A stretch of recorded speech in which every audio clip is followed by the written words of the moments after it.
हरे कृष्णा। नमः संस्कृताय प्रिय मित्राणि। सुप्रभातम। कैसे हैं आप सभी? आशा करती हूँ एकदम स्वस्थ होंगे। आज हम लोग श्रीमद् भगवद गीता के पंचम अध्याय के 19 और 20 नंबर के श्लोकों का अध्ययन करेंगे। इसके पूर्व हम लोग 18 श्लोकों तक अध्ययन कर लिए थे, जिसमें हमने जाना था कि श्री भगवान अर्जुन से कहते हैं कि जो ज्ञानी जन होते हैं वे अपनी विद्या से, अपने ज्ञान से सभी प्राणियों में विनय युक्त होकर, चाहे वे ब्राह्मण हो, गाय हो, हाथी हो, कुत्ते हो या फिर चांडाल ही क्यों ना हो, सब में समदर्शिता का भाव रखते हैं। यानी सब में उस परमात्मा के अंश को देखते हैं, उस परम तत्व परमात्मा के अंश को देखते हैं समदर्शी होकर। अब हम लोग अगले श्लोक की तरफ बढ़ते हैं, जिसमें हम जानेंगे कि श्री भगवान अब आगे क्या कहते हैं। तो चलिए सबसे पहले इसका वाचन करते हैं, उसके बाद इसके शब्दार्थ और इसकी व्याख्या को देखेंगे। तो आप लोग भी साथ में वाचन करिएगा।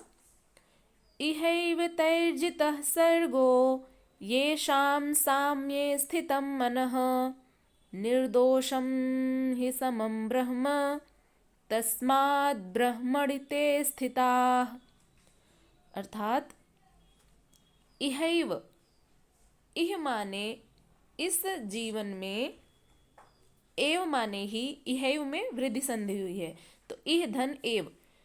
तैर्जितः, तैः माने उनके द्वारा, जितः यानी जीत लिया गया है, सर्गो यानी संसार, येषाम, येषाम माने उनके द्वारा, साम्ये यानी समभाव में, स्थितम मनः यानी स्थित मन, निर्दोषम ही समम ब्रह्म, निर्दोषम यानी कि निर्दोष, ही समम यानी कि समान, ब्रह्म यानी उस पर ब्रह्म परमात्मा में, तस्मात् माने इसलिए, ब्रह्मणि ते स्थिताः, ब्रह्मणि यानी कि ब्रह्म में, ते माने उनकी, स्थिता माने स्थिति है।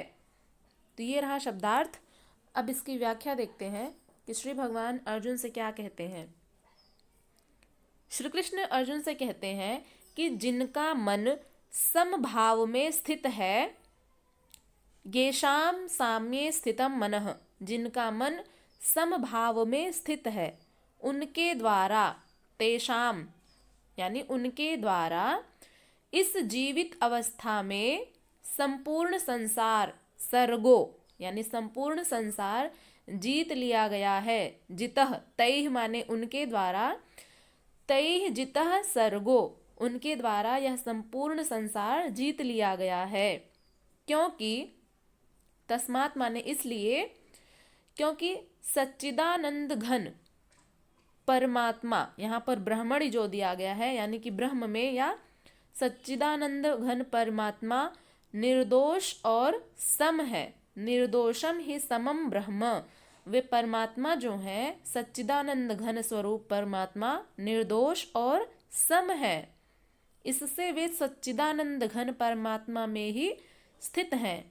तस्मात् माने इसलिए, ते ब्रह्मणि स्थिताः, उनकी ब्रह्म में ही स्थिति है, यानी वे सच्चिदानंद घन परमात्मा में ही स्थित हैं।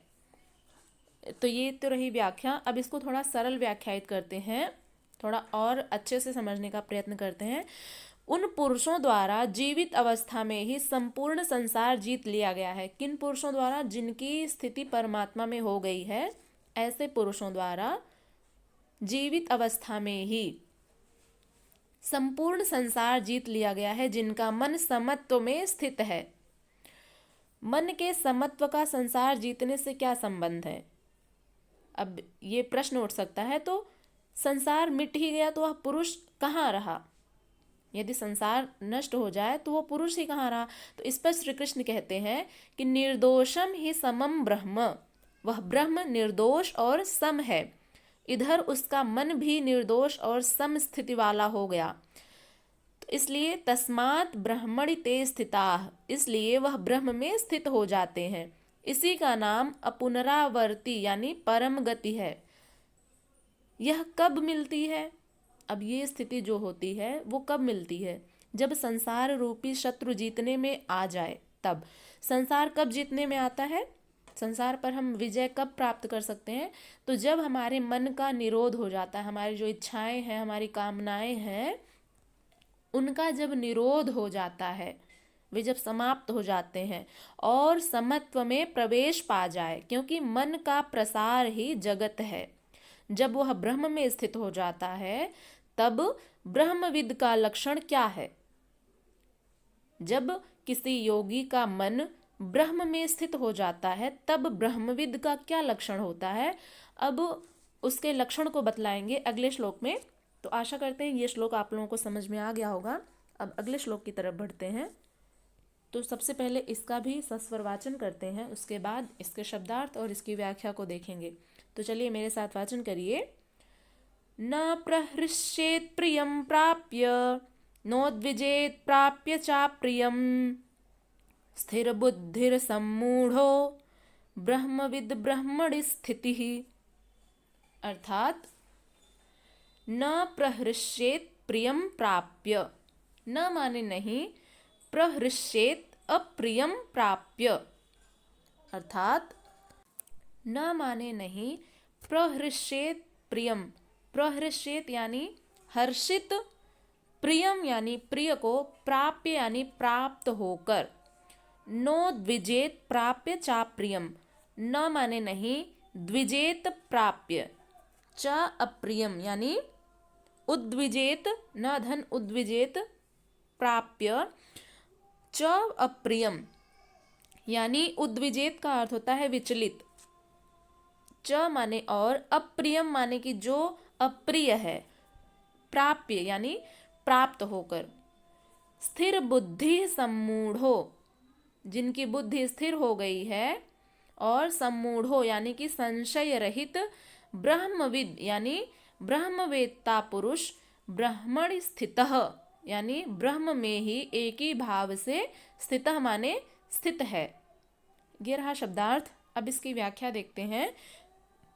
श्री भगवान अर्जुन से कहते हैं कि जो पुरुष प्रिय को प्राप्त होकर हर्षित नहीं होते, यानी कि जैसे हम सामाजिक मनुष्य हैं तो हमारी जो इच्छाएं होती हैं, जो कामनाएं होती हैं, जिनको हम चाहते हैं, जिनको जिस भी वस्तु को प्राप्त करना चाहते हैं, उस आकांक्षित वस्तु को, उस आकांक्षित या प्रिय व्यक्ति को पाकर हर्षित नहीं होते हैं और अप्रिय को प्राप्त होकर उद्विग्न नहीं होते हैं। यानी कि जो कोई भी विषय वस्तु या व्यक्ति हमें प्रिय नहीं लगते हैं, फिर भी यदि उनकी प्राप्ति हो जाती है, वे हमारे जीवन में आ जाते हैं, या फिर किसी ऐसी वस्तु की प्राप्ति हो जाती है जो हमें अच्छी नहीं लगती, तो ऐसे समय में भी जो पुरुष उद्विग्न नहीं होते हैं कि अरे ये तो मुझे अप्रिय था, ये फिर मेरे जीवन में क्यों आ गया है, तो इस प्रकार से सोच करके उद्विग्न नहीं होते हैं और प्रिय वस्तु यानी कि किसी वस्तु विषय व्यक्ति को आप चाह रहे थे तो वो आपके जीवन में है, तो उसको पा करके बहुत अधिक हर्षित नहीं हो जाते हैं। स्थिर बुद्धि, इस प्रकार जिनकी बुद्धि स्थिर है, सम्मूढ़ हो यानी कि संशय रहित वाले, वह स्थिर बुद्धि संशय रहित ब्रह्मवेत्ता पुरुष सच्चिदानंद घन पर ब्रह्म में, परमात्मा में एक ही भाव से नित्य स्थित हैं। अब जैसा अभी हमने प्रश्न किया था कि ब्रह्मविद का क्या लक्षण है, तो कैसे जानेंगे कि हम ब्रह्मविद यानी परमात्मा में स्थित हो गए हैं, तो इसका क्या लक्षण है?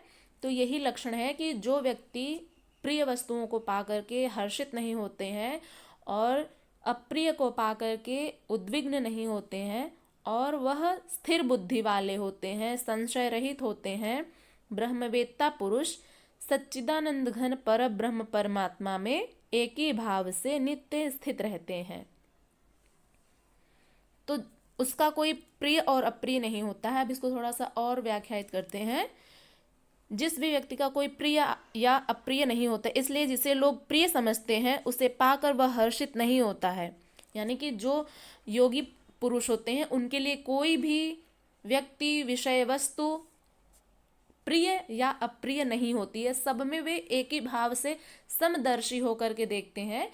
इसीलिए हमने अभी 18 नंबर के श्लोक में पिछले वीडियो में पढ़ा था कि समदर्शी होकर के देखते हैं, सब में उस परमात्मा का ही अंश देखते हैं। तो उनके लिए क्या ही प्रिय और क्या ही अप्रिय, क्योंकि वे परमात्मा का अंश देखते हैं सब में। तो परमात्मा तो उनको उनकी स्थिति प्राप्त ही हो गई है, परमात्मा तत्व की स्थिति प्राप्त हो चुके हैं वे। तो ऐसे लोगों के लिए कुछ भी प्रिय और अप्रिय नहीं रहता है, इसलिए वे किसी ऐसी चीज को पा करके हर्षित नहीं होते हैं जो अच्छी लगे, और फिर किसी ऐसी वस्तु को पाकर उद्विग्न भी नहीं होते हैं जिसको लोग अप्रिय समझते हैं।